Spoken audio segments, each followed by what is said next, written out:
Kementerian baru, jangan korupsi baru.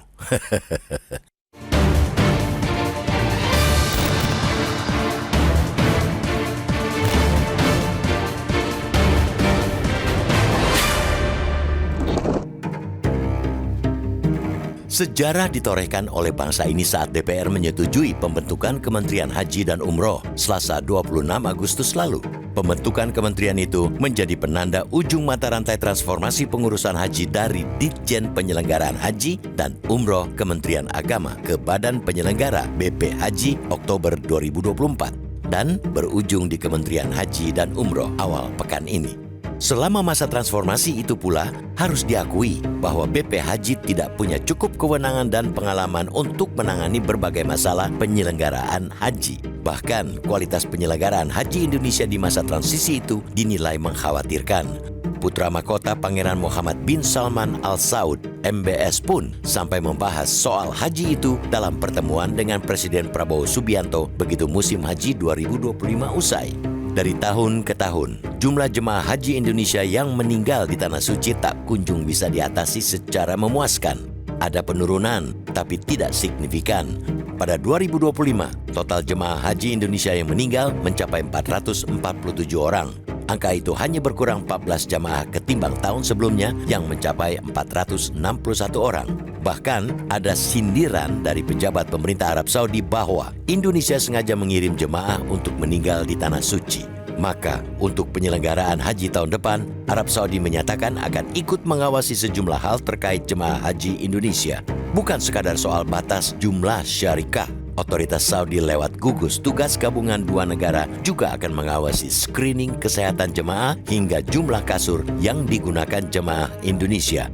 Pengawasan hingga urusan remeh-temeh itu jelas tamparan bagi kita. Puncak gunung es penyelenggaraan haji Indonesia itulah yang diharapkan bisa diatasi dengan lahirnya Kementerian Khusus Haji. Sebab dengan menaikkan level pengurusan ibadah haji ke tingkat menteri akan cukup sumber daya dan kewenangan untuk meringkas segala masalah birokrasi dan koordinasi yang selama ini terlalu panjang. Sampai di situ, kita sepakat Kementerian Haji dan Umroh memang perlu.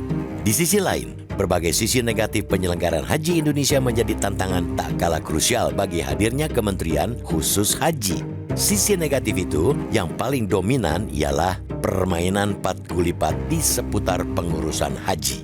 Bahkan soal pengurusan penyelenggaraan ibadah haji ini sampai menyeret 3 menteri agama di 3 era berbeda dalam pusaran korupsi. Said Agil dan Mendiang Surya Dharma Ali sama-sama terpidana kasus korupsi penyelenggaraan ibadah haji. Modusnya pun serupa, yakni dana haji diselewengkan untuk membayari haji anggota dewan dan pejabat lainnya sampai untuk membayar tunjangan menteri. Kini, Yakut Khalil Qaumas, mantan Menteri Agama sebelum sekarang, juga tengah tersangkut kasus dugaan penyalahgunaan kuota haji. Memang sejak tahun 2017, dengan berdirinya Badan Pengelola Keuangan Haji, celah penyelewengan dana haji itu ditekadkan untuk ditutup. Namun, celah korupsi bukan sama sekali sirna. Kasus yang menyeret Yakut Khalil Qaumas terjadi di rentang 2020-2024 menunjukkan bahwa celah itu masih ada dan bisa diterobos oleh modus korupsi yang diperbaharui melalui penyelewengan kuota haji. Perkiraan kerugian negara pun tidak main-main, yakni mencapai 1 triliun rupiah menurut KPK. Singkatnya, lembaga yang berubah dan bertambah bukan jaminan korupsi musnah. Pejabat culas selalu saja bisa menemukan celah. Maka pertanyaan besarnya adalah bagaimana memastikan Kementerian Haji dan Umroh bukan menjadi lahan baru korupsi? Sebab itu, transparansi dan akuntabilitas mutlak harus bisa ditegakkan sejak dini. Organisasi dan tata kerja Kementerian Haji dan Umroh yang wajib diselesaikan pemerintah dalam 30 hari mesti disusun dengan sangat ketat, transparan, dan bisa dipertanggungjawabkan. Lebih jauh lagi, sudah sepatutnya Presiden Prabowo Subianto sebagai salah satu inisiator kementerian baru itu memerintahkan jajarannya untuk menyusun dan memastikan mekanisme pengawasan yang ketat.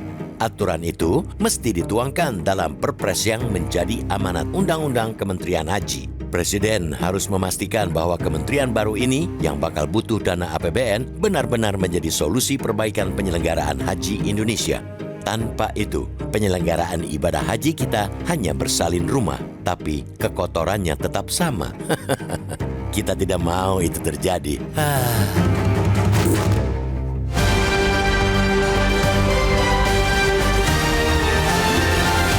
Jelajahi cara baru mendapatkan informasi. Download Metro TV Extend sekarang.